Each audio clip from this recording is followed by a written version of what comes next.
En esta presentación vamos a referirnos a uno de los acuíferos más grandes del mundo, más extensos del mundo. Se trata del sistema acuífero Guaraní en el sureste de América del Sur, y a él nos vamos a referir a continuación.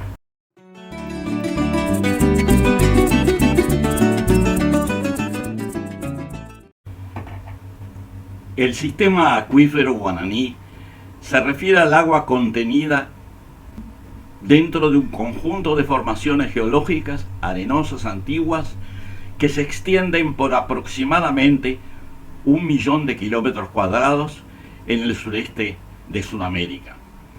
Estas formaciones, en su mayor parte, están constituidas por arenas muy antiguas que fueron depositadas hace 100 a 150 millones de años en un extenso desierto árido localizado en un gigantesco continente hoy inexistente. A ese continente los geólogos lo bautizaron con el nombre de Gondwana, por una región de la India con ese nombre. Este continente fue fragmentado en partes durante la historia geológica y en la actualidad sus fragmentos se encuentran diseminados sobre todo en grandes territorios ubicados en el centro-oeste de América del Sur, el escudo brasileño, gran parte de África, Antártida, India, Madagascar y Australia. Este desierto fue identificado por los geólogos brasileños y denominado desierto de Botucatu. Esta formación, Botucatu, nombre indígena tupí, que quiere decir Buenos Aires, sin relación con la ciudad del mismo nombre, está formada sobre todo por arenas consolidadas en areniscas con lentes limosos y areno-arcillosos que corresponden a fondos de lagos y lagunas que se formaban en algunas zonas del desierto. En esta formación se encontraron fósiles de peces, reptiles y aves arcaicas, incluyendo también dinosaurios. La formación Botucatu también se extiende a Uruguay y Argentina, donde se la llama formación Tacuarembó, y a Paraguay, donde recibe el nombre de Misiones. Agrego que algunas formaciones arenosas más antiguas, contiguas e infrayacentes a Botucatu pueden ampliar los volúmenes del sistema hidrológico. Estas formaciones más antiguas reciben el nombre de formación Piramboya en Brasil y formación Buenavista en Uruguay. En los sitios donde coinciden Botucatu y Piramboya, así como Tacuarembó y Buenavista, el conjunto areniscoso funciona como un único sistema hídrico.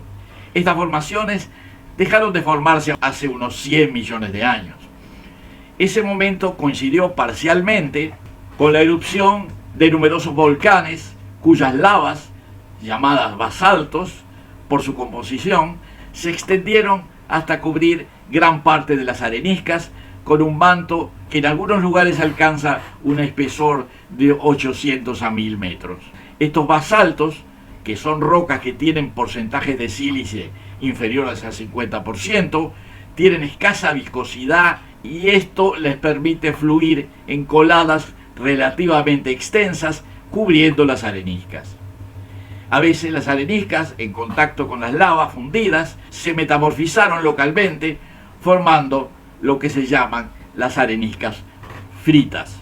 Muchas de estas areniscas coronan las cimas de los cerros Chatos de Uruguay y Chapadas en Brasil. Al cabo de varios millones de años, las areniscas quedaron cubiertas en gran parte por potentes mantos de basalto y quedaron aisladas de la superficie, en muchos lugares.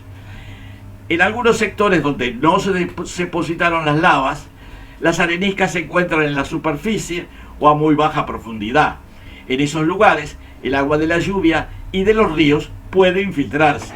El agua infiltrada corre subterráneamente hasta ocupar todos los poros de la formación y hacia el oeste llega incluso a más de 1000 metros de profundidad. El conjunto de areniscas de Botucatu, Tacuarembó y Misiones impregnadas en agua se denominan sistema acuífero Guaraní. En las zonas más profundas, el agua está a mayor presión, generándose las condiciones para que surja naturalmente. Esta surgencia natural es lo que se llama artesianismo. O sea que el agua se puede obtener con solo horadar una perforación, sin necesidad de bombearla, porque el agua fluye sola.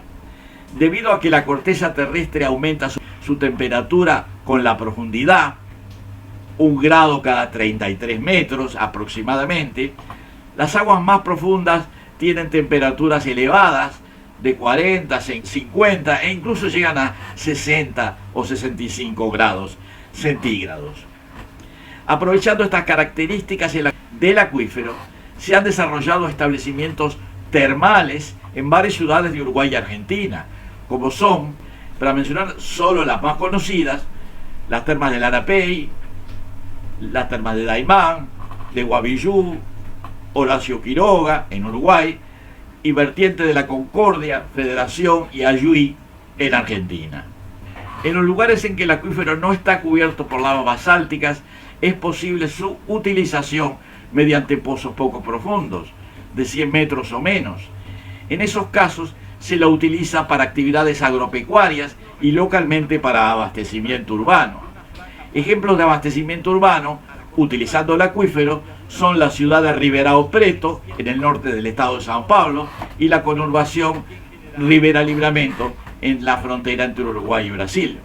La zona de recarga tiene lugar en 2 franjas, una al este y otra al oeste, que se extienden por casi 1000 kilómetros con un ancho de menos de 50 kilómetros. Esta superficie corresponde a menos del 10% de la extensión total del sistema. En esa zona, en forma muy restringida, donde hay diversas actividades económicas, agropecuarias, industriales y ciudades, el acuífero puede sufrir episodios de contaminación y en algunos lugares muy localizados hay ejemplos de sobreexplotación y sobrebombeo. Sin embargo, en la mayor parte de la extensión del sistema guaraní, este está cubierto por mantos de basalto y no existe ningún riesgo de contaminación. Esto sucede en primer lugar debido a la protección que otorga el basalto, por una parte, y por otra a la presión hidrológica ascendente que impide que las aguas superficiales accedan a los niveles acuíferos más profundos. De todas maneras, el exceso de utilización de aguas termales en algunos casos puede dar lugar a pérdidas de presión y esto dificulta la surgencia e incluso puede provocar la pérdida del artesianismo, obligando a utilizar bombas para extraer el agua. Este fenómeno prácticamente no ha ocurrido hasta ahora, pero puede tener lugar si no se toman precauciones en los lugares donde hay muchos pozos termales concentrados en áreas restringidas. Ahora una breve alusión al origen de la denominación Sistema Acuífero Guaraní. Hasta principios de la década de 1990, el Sistema Acuífero Guaraní no había sido definido como tal. Se habían identificado y estudiado varios acuíferos, Botucatu en Brasil, Tacuarembó en Uruguay y Argentina y Misiones en Paraguay. No se había tenido en cuenta su unidad geológica e hidrológica más allá de las fronteras. Cuando me encontraba a cargo de los programas de investigación de ciencias de la Tierra del Centro Internacional de Investigaciones para el Desarrollo, el CID, para América Latina y el Caribe, o International Development Research Center en inglés, de Canadá, propuse que se apoyara financieramente un posible proyecto sobre el acuífero regional jurásico de América del Sur, cosa que se aprobó. Este apoyo consistió en la financiación de varias reuniones y talleres sobre el tema con participación de hidrogeólogos de los 4 países. En una de esas reuniones en Curitiba, Brasil, propuse que el sistema hidrológico de estas formaciones nacionales se denominara Sistema Acuífero Guaraní, en homenaje a la nación que habitó y aún habita amplias regiones de ese territorio geográfico. Esta denominación fue aceptada y algunos años más tarde el Fondo Ambiental de las Naciones Unidas, the Global Environmental Fund, aprobó una subvención de $13.4 millones que permitió profundizar los estudios. En lo personal participé en varios aspectos del proyecto, en particular los estudios y modelos hidrogeológicos de las áreas piloto Salto Concordia en Argentina-Uruguay, Rivera Livramento en Uruguay-Brasil, Ribeirão Preto en Brasil e Itapúa en Paraguay. Estos estudios permitieron avanzar sensiblemente en el conocimiento del sistema y sobre todo en la gestión nacional y transnacional del mismo.